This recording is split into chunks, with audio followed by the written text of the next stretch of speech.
आज रविवार आहे, रविवारचं पिवळं आसन टाकलेलं आहे, मस्तपैकी पूजा झालेली आहे आणि पांडुरंगाला पण पिवळंच ड्रेस घातलेलं आहे.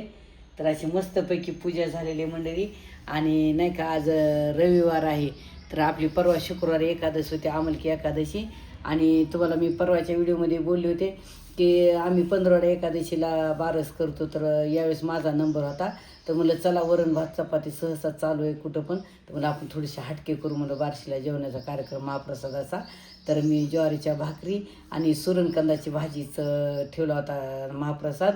तर माझा हा व्हिडिओ नाही का एकादशीचा पूजेचा प्रभात फेरीचा हे महाप्रसादाचा खूप मोठा झाला. मी काय केलेले त्याचे 2 भाग केलेले आहेत.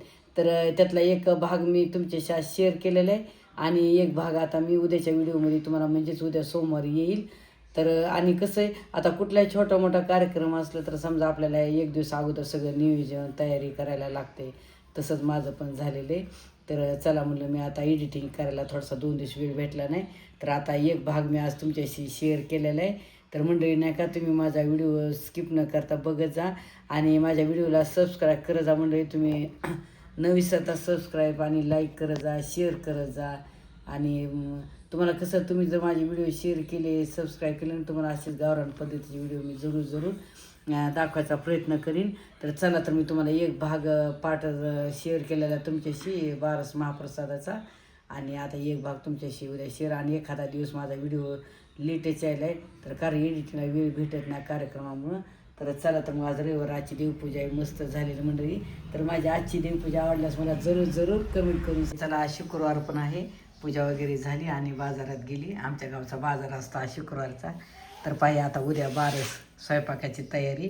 तर हे बटाटा आहेत, मी घरी आणले ती बटाटे भरपूर आणलेले आहेत. ह्या पाहिजे आणि पहिली घरचे आणि आता पण आणले तेव्हा 5 किलो. आता याचं पाहू उद्या काहीतरी करू. आणि लसण आणलं हे गावरान लसण आणलेलं आहे उद्यासाठी हे बघा. आणि अद्रक आणले, हे घरचं अद्रक आहे पहिलं. आणि आता हे नवीन अद्रक फ्रेश अद्रक आणलेलं आहे हे. आणि हे चिकू हे घरच्यासाठी आणलेले.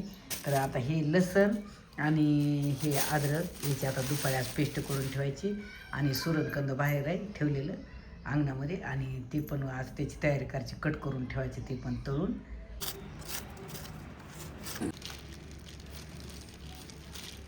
आता सगळं असं कापायचं. ह्याचे 2 भाग करून देऊ. हां ठीक असं हे चुनचुन होती म्हणून अशी कॅरी बॅग घालावं लागल्या, नाही तर मग असं हाताला तेल लावायचं. हे चिरताना हे सावधगिरीने चिरावं लागतं. हे नाही का सुरणकंदाची साल काढून कट करायचं असलं ना एक तर हाताला तेल लावायचं पूर्ण बोटाच्या सांधेने किंवा कॅरी बॅगी घालायच्या. न कॅरी बॅग घालता तेल न लावता जर आपण चिरलं ना तर आपल्या बोटाच्या सांधी अशा खूप असे म्हणजे गदगद करतं, खाजवतं, तर त्रास होतो. म्हणून काय करायचं हातात कॅरी बॅग घालायचं किंवा तेल लावायचं मग चिकट करायचं. आणि तळताना पण चांगलं तळायचं कुरकुरीत होईपर्यंत. हे जर तळण्यात हायगे झाली ना थोडंसं कच्चं जर राहिलं ना तर ह्याची भाजी खाताना घशात खूप चरचर होते. त्यामुळे तळताना पण चांगलं कुरकुरीत तळावं लागतं. खुर्चीवर बसणार ना लंगडी आदळे माणसं आले जेवायला. तिकडं बघा खुर्चीवर बसले लंगडी माणसं.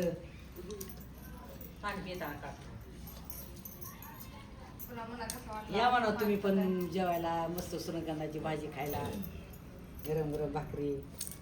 तुम्हाला करावं लागेल आधी दिसते व्हिडिओ हानावर पण म्हणजे दिसते व्हिडिओ मध्ये. खाऊ दे ना ते पोळायला भाजीच आवडत नाही त्या वाटीत पण चुरून खाता येते मोठ्या मोठ्या वाटीत. आपण ते गरम आहे ना पोळायला, गरम खाण्याचं मजा आहे. तुम्हाला कुठे जेवायला गेलं तुमच्या माया पोह्याचे सगळे त्या काढून घ्यायचे. बरं जेवायला कुठं आम्ही असतो कार्यक्रम आता सगळ्यांचा घेते ना एकदा.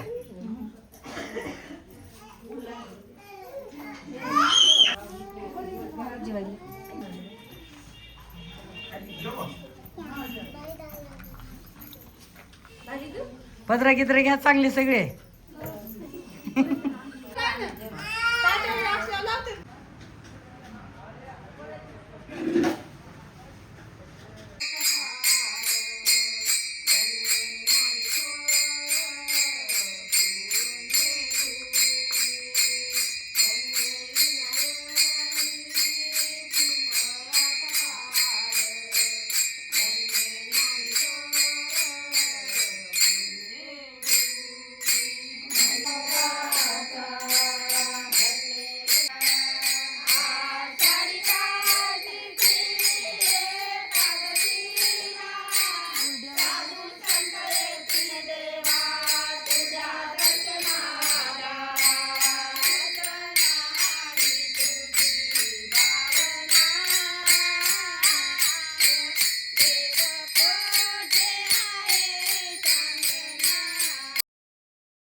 दर एका ह्यालाच राहते बारशी त्याची हम्म.